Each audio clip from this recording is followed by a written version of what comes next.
Welcome friends, SSC exam preparation में आप सभी का स्वागत है। आज का हमारा टॉपिक है एवरेज। इसके पहले हम इसके 4 वीडियोस अपलोड कर चुके हैं। जिन लोगों ने वो वीडियोस नहीं देखा हो वो चैनल के प्लेलिस्ट में जाकर जरूर देखें ताकि आपको समझने में आसानी हो।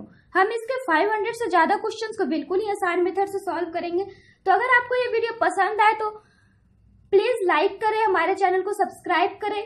देन स्टार्ट करते हैं। आज का हमारा सबसे फर्स्ट क्वेश्चन है यानी कि क्वेश्चन नंबर 29, जो कि आपको एसएससी सीजीएल टायर 2 2011 में पूछा गया। ये हमारा क्वेश्चन कर रहा है, किसी कारपोरेट हाउस के एक कार्यालय में समस्त स्टाफ का औसत वेतन 5,000 रुपए है, अधिकारियों का औसत वेतन 14,000 रुपए है और शेष कर्मचारियों का 4,000 है। यदि स्टाफ की कुल संख्या 500 है तो अधिकारियों की संख्या क्या है। ये हमारा क्वेश्चन कर रहा है कि कोई कारपोरेट हाउस है जिसमें कार्यालय में कुल मिला के जितने भी स्टाफ है उनका औसत वेतन 5,000 है। स्टाफ की संख्या दे रखा है कितने, 500 स्टाफ का औसत वेतन है 5,000। अधिकारियों यानी कि ऑफिसर्स का औसत वेतन है 14,000 और शेष कर्मचारी का औसत वेतन है 4,000। तो हमसे पूछ रहा है अधिकारियों की संख्या क्या है। तो अगर संख्या मालूम करना तो उसे हम एलिगेट करते। तो हमें सबसे पहले दे रखा है कि अधिकारी यानी कि ऑफिसर का औसत वेतन है कितने, तो 14,000 रुपए और शेष जो बचते हैं, रिमेनिंग जो बचते हैं उनका औसत वेतन कितना है, तो 4,000 रुपए और टोटल कर्मचारी का औसत वेतन कितना दे रखा है, तो 5,000। तो इसके बाद हम क्या करेंगे, इसे एलिगेट करेंगे। तो एलिगेट अगर किया तो ये हमारा आ गया 1,000। ये हमारा एलिगेट करके आता क्या है, नंबर। तो ऑफिसर कितने हो गए, तो 1,000 और जो बचे हुए कर्मचारी हो गए वो कितने हो गए, तो 9,000। यानी कि ये हमारा रेशियो कितने का आ गया, तो 1:9 का। तो हमसे पूछ रहा है अधिकारियों की संख्या क्या होगी। हमारा टोटल संख्या दे रखा है 500, बट यहाँ पे हमारा टोटल संख्या कितना आ रहा है, तो 10 यूनिट। यहाँ पे टोटल हमारा है 10, बट दे रखा है 500 संख्या, यानी 10 यूनिट बराबर 500। तो हमसे पूछ रहा है कि अधिकारियों की संख्या यानी ऑफिसर्स की संख्या कितनी है। तो यहाँ पे हमारा ऑफिसर्स की संख्या है 1 यूनिट। तो अगर 10 यूनिट बराबर 500 हो तो 1 यूनिट बराबर कितने हो गए, तो 500 डिवाइडेड बाई 10 यानी कि 50, यानी कि ऑफिसर्स कितने, तो 50, यानी कि ऑप्शन नंबर डी। तो इस क्वेश्चन में हमने क्या किया, ये हमारा क्वेश्चन बोल रहा था कि कोई कारपोरेट हाउस है जिसमें एक कार्यालय है, उसमें समस्त स्टाफ का औसत वेतन 5,000 रुपए है, अधिकारियों का औसत वेतन 14,000 है और शेष कर्मचारियों का औसत वेतन 14,000 है। यदि स्टाफ की कुल संख्या 500 है तो अधिकारियों की संख्या क्या होगी। तो इसमें हमने क्या किया, हमारा दे रखा था कि अधिकारियों यानी ऑफिसर्स का औसत वेतन है 14,000 और शेष कर्मचारी का 4,000। तो इसे हमने इसके बाद टोटल का दे रखा था 5,000। तो हमने इसे एलिगेट किया। तो एलिगेट करने पर आया 1:9। तो हमारा टोटल स्टाफ दे रखा है 500, बट यहाँ पे हमारा टोटल स्टाफ कितने आ रहा है, तो 10 यूनिट, यानी 10 यूनिट बराबर 500। तो 1 यूनिट बिकॉज हमसे ऑफिसर्स की संख्या पूछ रहा है, यानी 1 यूनिट बराबर 500 डिवाइडेड बाई 10 यानी कि 50 और ऑप्शन नंबर डी। इसको बनाने के एक और तरीके आपके क्या था कि आप सारे को मानते कि ऑफिसर्स हमारे x है, शेष कर्मचारी है 500 माइनस x। उसके बाद हम इसे 14,000 डिवाइडेड बाई x, फिर करते 4,000 डिवाइडेड बाई 500 माइनस x। इससे हमारा ये काफी टफ जाता। 14,000 मल्टीप्लाई बाई x करता, 4,000 मल्टीप्लाई बाई 500 माइनस x करते। उसके बाद दोनों को माइनस करके अधिकारियों के टोटल वेतन को, उन दोनों के औसत वेतन निकालते, सारे को इक्वल करते। तो ये आपका काफी लॉन्ग प्रोसेस जाता है, बट ये प्रोसेस आपका काफी शॉर्ट है और बेहद इजी है। नेक्स्ट है हमारा क्वेश्चन नंबर 30, जो कि आपको एसएससी सीजीएल टायर 2 2015 में पूछा गया है। ये हमारा क्वेश्चन बोल रहा है 0, 2 और 4 द्वारा बनी बृहत्तम और लघुत्तम 3 अंकीय संख्याओं का औसत क्या होगा। ये हमारा क्वेश्चन बोल रहा है कि 0, 2 एंड 4 है, तो इनसे बनी बृहत्तम यानी कि सबसे बड़ी संख्या और लघुत्तम यानी कि सबसे छोटी 3 अंकों वाली संख्या का औसत क्या होगा। तो 0 और 2 और 4 से सबसे बड़ी संख्या क्या बनेगी, तो 420। सबसे छोटी क्या बनेगी, तो 204। तो हमसे इनका औसत पूछ रहा है, तो 420 प्लस 204 डिवाइडेड बाई 2 यानी कि हमारा हो गया 312, यानी कि ऑप्शन नंबर ए। नेक्स्ट है हमारा क्वेश्चन नंबर 31, जो कि आपको एसएससी एफसीआई ग्रेड 3 2012 में पूछा गया है। ये हमारा क्वेश्चन कर रहा है, एक परिवार का वर्ष के पहले 3 महीनों का औसत वार्षिक खर्च 2,200 रुपए है, अगले 4 महीनों का 2550 है और अंतिम 5 महीनों का 3120 है।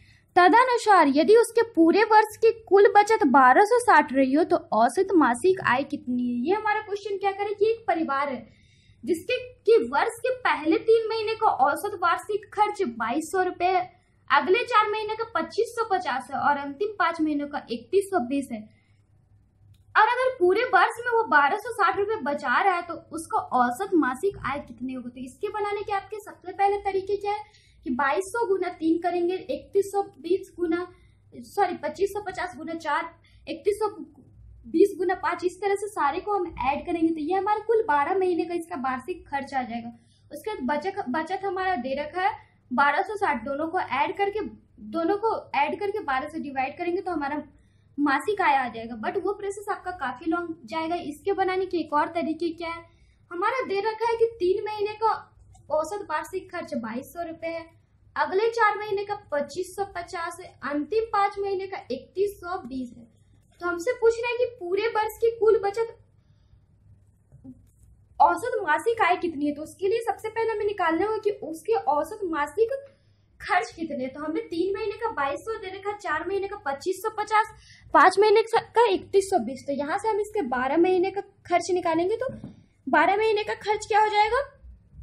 तो इसके लिए हम क्या करते हैं, बीच वाले को यूज करते हैं। तो बीच वाला कितना है तो 2550, तो 2550 प्लस फिर दोनों में 3120 ज्यादा है तो इसके लिए ऐड किया, उसके बाद दोनों के डिफरेंस निकालो तो दोनों के डिफरेंस हो गए 570, तो प्लस 570 मल्टीप्लाई बाई कितने से ज्यादा है तो 5 से, तो मल्टीप्लाई बाई 5।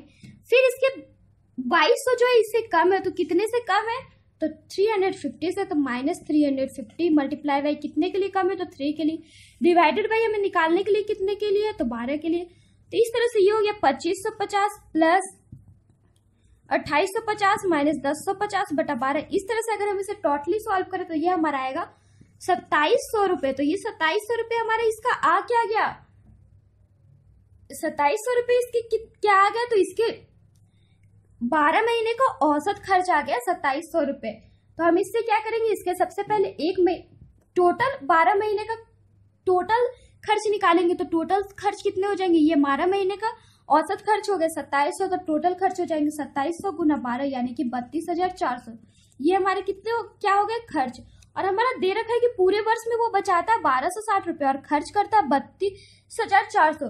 तो उसके पूरे वर्ष में उसकी आय कितनी हो जाएगी तो 32,400 प्लस 1260 यानी कि पूरे वर्ष में उसकी आय हो जाएगी 33,660। इसके पूरे वर्ष की आय हो गई, आय कितनी हो गई तो 36,660, 33,660 उसकी आय हो गई। तो हमसे पूछ रहा है कि उसकी औसत मासिक आय कितनी होगी। तो औसत कितनी हो जाएगी तो टोटल आय है 33,660, तो एक साल में 12 महीने, तो मासिक आय कितनी हो जाएगी तो 33,660 बटा 12 यानी कि 2805 रुपए। Option number C.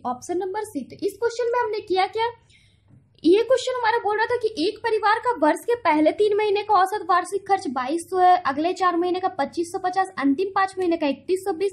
तो हमने यहाँ से उसके 12 महीने का यानी कि पूरे वर्ष का औसत खर्च निकाल लिया। तो पूरे वर्ष का औसत खर्च कितना आ गया तो 2700 रुपए। वो कैसे, तो सबसे पहले हम इसमें बीच वाले को लेते हैं। तो बीच वाला इस टाइप के, ये जो हमने यहाँ पे किया ये हमने आपको पार्ट 1, पार्ट 2, पार्ट 3 है काफी अच्छी तरीके से बताया, तो आप हमारे वो पार्ट्स देख सकते हैं। तो इसमें हमने क्या किया 2550 प्लस, उसके बाद हमारा ज्यादा वाले को अगर लिए तो प्लस करेंगे, तो ज्यादा वाला लिए तो 570 है, तो 500 कितने से ज्यादा तो 570 से, तो 570 गुना कितने के लिए ज्यादा तो 5 के लिए, तो 570 गुना 5 माइनस फिर लेंगे कम वाले, तो कम वाले कितने है तो कितने कम है तो 350, तो 350 मल्टीप्लाई बाई कितने के लिए तो 3 डिवाइडेड बाई हम निकालने कितने के लिए तो 12। इस तरह से ये हमारा आ गया 12 महीने का औसत खर्च आ गया 2700 रुपए।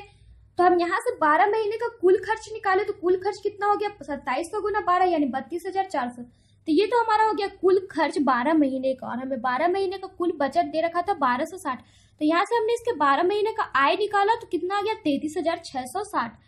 तो अगर 12 महीने का उसका आय 33,660 है तो एक महीने का आय कितना हो जाएगा तो 33,660 डिवाइडेड बाई 12 यानी कि 2805। ऑप्शन नंबर सी। नेक्स्ट है हमारा क्वेश्चन नंबर 32 जो कि आपको एसएससी सीजीएल टायर 1 2013 में पूछा गया। ये हमारा क्वेश्चन कर है एक परीक्षा में छात्रों के एक समूह के प्राप्तांकों का समांतर माध्य 52 था। उनमें सबसे अच्छे 20% छात्रों का औसतन अंक 80 मिले और सबसे खराब 25% छात्रों को औसतन अंक 31। तब शेष 55% छात्रों का औसत अंक क्या था? तो ये क्वेश्चन हमारा करे कि एक परीक्षा में जिसमें छात्रों के कुल समूह का प्राप्तांकों का समांतर माध्य 52, यानी कि उनके कुल प्राप्तांक जितने उनका औसत दे रखा है 52, उनमें सबसे अच्छे 20% छात्र का बोल रहा है औसतन अंक 80 और सबसे खराब का 25 है। सबसे खराब 25% छात्र का 31 है। तब शेष 55% छात्र का औसत अंक क्या था? तो इसे निकालने का हमारा तरीका क्या है? सबसे पहले हमारा टोटल छात्र कितना हो गया? तो टोटल छात्र हमारे हो गए 100%। तो 100% छात्र का हमारा दे रखा है औसत अंक 52 और सबसे अच्छे 20% का दे रखा है 80। फिर कह रहा है कि सबसे खराब 25% का कितने है? तो 31। तो हमसे निकालने कितने का है? 55% का। तो हमने इसे इस तरह से सजा लिया 100% का 52, 20% का 80, 25% का 31, 55% का हमें निकालने हैं।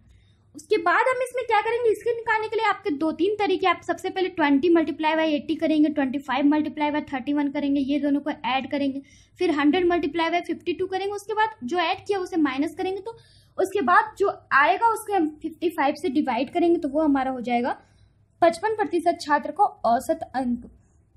बट ये हमारा काफी लॉन्ग प्रोसेस और उसमें मल्टीप्लीकेशन और डिवाइड ज्यादा हार्ड हो जाएगा। तो इसे हम कैसे करेंगे? सबसे पहले हमारा दे रखा है कि 100 छात्र को औसत अंक 52 है तो 52। फिर इसके बाद हम क्या करेंगे? इसके बाद इससे कम वाले को लेंगे, तो इससे कम इधर एक तरफ 80 एक तरफ 31 है, तो जो कम वाला है उसे हम लेंगे बिकॉज उसे हम ऐड करते। तो कम वाला क्या है? तो 31। तो कितने से कम है? तो 21 से कम है तो 52 प्लस 21। कितने के लिए कम है? तो 25 के लिए, तो 21 × 25। फिर माइनस करेंगे। क्यों माइनस करेंगे? बिकॉज एक बड़ा है। कम वाले के लिए प्लस करते हैं, ज्यादा वाले के लिए माइनस करते हैं। ज्यादा कितने से ज्यादा है? तो आपका 28 से ज्यादा है तो -28 × कितने के लिए जाता है? तो 20 डिवाइडेड बाई निकालने कितने के लिए? तो 55। इस तरह से हम इसे अगर टोटली सॉल्व करें तो ये हमारा आ जाएगा 51.37%। तो 51.37% यानी कि हम इसे कह सकते हैं 51.4% लगभग, यानी कि ऑप्शन नंबर बी। इस क्वेश्चन में हमने किया कि हमसे बोल रहा था कि 100 छात्र का समांतर माध्य यानी कि औसत 52 है 100% का, 20% का बोला था 80, 25% का बोला था 31, तो हमसे बोला था 55% का। तो इसे निकालने के लिए हमारा सबसे शॉर्ट मेथड क्या होता है? जैसा कि हमने आपको पार्ट 1, पार्ट 2, पार्ट 3, पार्ट 4 सारे में बताया। इसके निकालने के लिए सबसे शॉर्ट तरीके क्या है? 52 फिर ऐड करेंगे, बिकॉज हम इसमें सबसे पहले कम वाले को लेंगे, तो 52 प्लस कम कितने से है? तो 31। कितने से कम है? तो 21 से, तो 52 प्लस 21 × 25 माइनस, फिर ज्यादा वाले को लेंगे तो ज्यादा कितना है? तो 80। कितने से ज्यादा है? तो 28 से, तो 28 × 20 डिवाइडेड बाई 55 यानी 51.37%, यानी कि लगभग 51.4%, ऑप्शन नंबर बी। नेक्स्ट है हमारा क्वेश्चन नंबर 33 जो कि आपको एसएससी जीडी एग्जाम 2013 में पूछा गया। ये हमारा क्वेश्चन कर रहा है 8 संख्याओं का औसत 27 है। यदि प्रत्येक संख्या को 8 से गुना किया जाए तो संख्याओं के नए समुच्चय का औसत ज्ञात कीजिए। ये हमारा क्वेश्चन बोल रहा है कि 8 संख्या है, उनको औसत 8 नंबर का हमारा एवरेज दे रखा है 27। तो हमसे बोल रहा है कि अगर प्रत्येक संख्या में 8 से गुना किया जाए तो संख्याओं के नए समुच्चय का औसत ज्ञात किया जाए।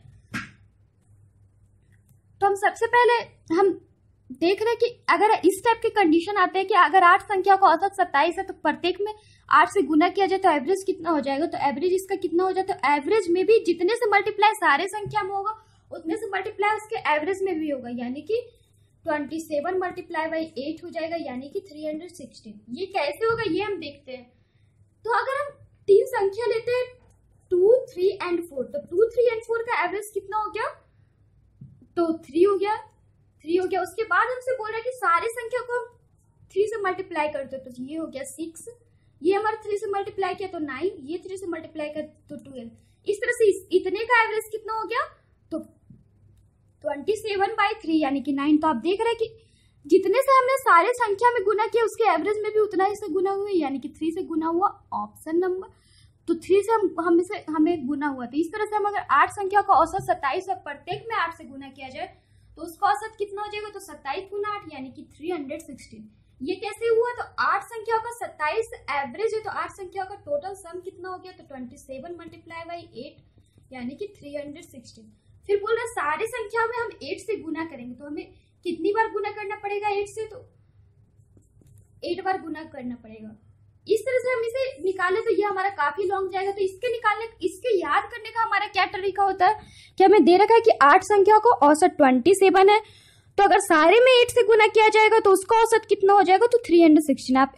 हमने आपको इसे करके दिखाया कैसे, 2, 3 and 4 3 नंबर लिया, फिर बोला कि इतने का एवरेज कितना हो जाएगा, तो 4 + 3 + 2 डिवाइडेड बाई 3 यानी कि 3।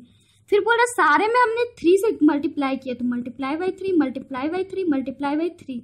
इस तरह से ये हो गया 6, ये हो गया 9, ये हो गया 12। तो इतने का औसत कितना हो जाएगा, तो 6 + 9 + 12 डिवाइडेड बाई 3 यानी कि 9। तो हम देख रहे हैं कि जितने से हमने सारी संख्या में मल्टीप्लाई किया उतने से एवरेज में मल्टीप्लाई हो गया। इसी तरह से हमने इस क्वेश्चन में किया 27 मल्टीप्लाई बाई 8 यानी कि 316, ऑप्शन नंबर सी। तो आज के लिए बस इतना ही। ऐसे ही और भी क्वेश्चंस के लिए आप हमारे चैनल के साथ बने रहिए, हमारे चैनल को सब्सक्राइब करिए ताकि हम जो भी अपलोड करें उसके आपको अपडेट्स मिलते रहें। Then bye and take care.